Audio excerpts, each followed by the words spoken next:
आदेश Maiga एक बार फिर से स्वागत है आप सभी का हमारे YouTube चैनल में। और आज हम बात करने वाले हैं पितृपक्ष की। जी हाँ मित्रों, पितृपक्ष में क्या करें क्या ना करें, पितृपक्ष में श्राद्ध कैसे करना चाहिए, श्राद्ध करते समय किन किन बातों का विशेष ध्यान रखना चाहिए, इन सभी महत्वपूर्ण जानकारियों को आज मैं लेके आया हूँ आपके पास तक। तो वीडियो को बिना स्किप करते हुए लास्ट तक अवश्य देखिए। हो सकता है कि ये छोटी छोटी जानकारियाँ आपके लिए अति महत्वपूर्ण हों। तो बिना देर करते हुए शुरू करते हैं आज की वीडियो। मैं आपको एक चीज़ बताना चाहूँगा। श्राद्ध का मतलब होता है श्रद्धा। श्रद्धा से किया गया हुआ कार्य हमारे पितरों के निमित्त। श्राद्ध करते समय कुछ विशेष बातों का अवश्य ध्यान रखना चाहिए, जिसमें ये 3 बातें अति महत्वपूर्ण हो जाती हैं। श्राद्ध करते समय पवित्रता का हमें विशेष ध्यान रखना चाहिए। पवित्रता के बाद हमें अक्रोध यानी कि बिना क्रोध के कार्य करना चाहिए। श्राद्ध करते समय अचापल्य यानी कि अति चंचल, बहुत जल्दी श्राद्ध नहीं करना चाहिए। श्रद्धापूर्वक मन को एकाग्रचित्त करके शांति भाव से ही जो अपने पितरों के लिए कार्य किया जाता है उसे हम श्राद्ध कहते हैं। श्राद्ध में प्रयोजनीय ये 7 बातें जो मैं अब आपको बता रहा हूँ, इन्हें आप विशेष ध्यान से सुनिए।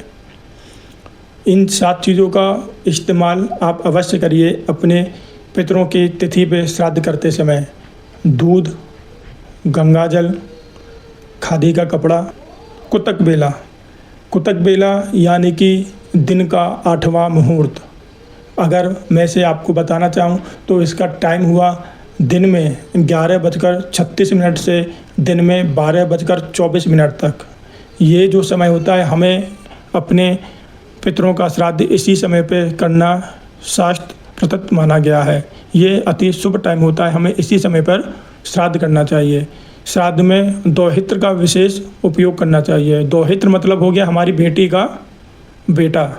जो भी व्यक्ति अगर श्राद्ध कर रहा है और उसकी बेटी का बेटा अगर उस समय वहाँ पे उपस्थित है तो वह अति विशेषकारी फल प्राप्त कराता है। इसके अलावा हमें तिल, मधु, इन सभी चीज़ों का भी इस्तेमाल करना चाहिए। एक सबसे विशेष महत्वपूर्ण बात आती है चांदी, रजत। जी हाँ, चांदी शब्द को सुनते ही हमारे पितरों के मन में प्रसन्नता आ जाती है। जैसे छोटे से बच्चे के का आभास होता है कि आज मेरे माता पिता मुझे खिलौना दिलवाने वाले हैं, तो उसके मन में जो प्रसन्नता आती है, ऐसी ही प्रसन्नता चांदी को सुनकर हमारे पितर हृदय में आ जाती है। तो हो सके तो श्राद्ध वाले दिन आप चांदी का इस्तेमाल करें, चांदी का दान करें। जो ब्राह्मण भोज आप करा रहे हैं उस ब्राह्मण भोज में चांदी के बर्तनों का भी आप इस्तेमाल कर सकते हैं। श्राद्ध हमेशा 2 तरीके से किया जाता है, एक पिंडदान करके और दूसरा ब्राह्मण भोजन करा के। कई लोग अक्सर पूछते हैं कि ब्राह्मण को भोज कराने से हमारे पितरों को खाना कैसे मिल जाएगा।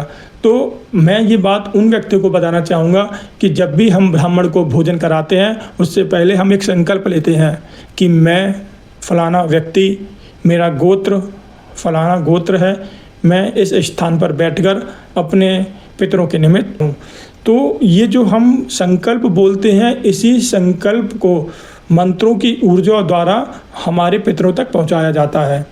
जी हाँ, चीज़ें आप हमेशा याद रखिए कि श्राद्ध के दिन ब्राह्मण भोज अथवा पिंडदान अवश्य करें। अगर आपके पास पिंडदान नहीं हो पा रहा तो आप कम से कम ब्राह्मण भोज करा सकते हैं। ब्राह्मण भोज में भी अगर चांदी का इस्तेमाल हो सके तो चांदी का इस्तेमाल अवश्य करें।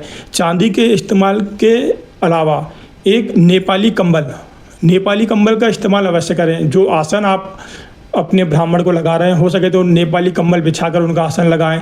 दान करते समय उन्हें नेपाली कंबल उन्हें दान करें। और जब पितर प्रसन्न होते हैं तो हमारे घर को धन धान्य से भर देते हैं। जहाँ पुत्र नहीं होते हैं वहाँ पे पितरों की अति कृपा होने से पुत्र प्राप्ति के बहुत ज़्यादा चांसेस बन जाते हैं। तो इस आने वाले पितृपक्ष में अपने पितरों के निमित्त श्राद्ध अवश्य करें। श्राद्ध श्रद्धा से करें। जो बताई गई चीज़ें हैं, इन 3 चीज़ जो मैंने पहले भी बताई हैं, क्रोध, अपवित्रता और चंचलता, इनको हमेशा एक तरफ रख के शांति मन से चित्त स्वभाव में एकदम शांति रख के श्राद्ध करें। पितर आप पर अति कृपा करेंगे। हर हर महादेव।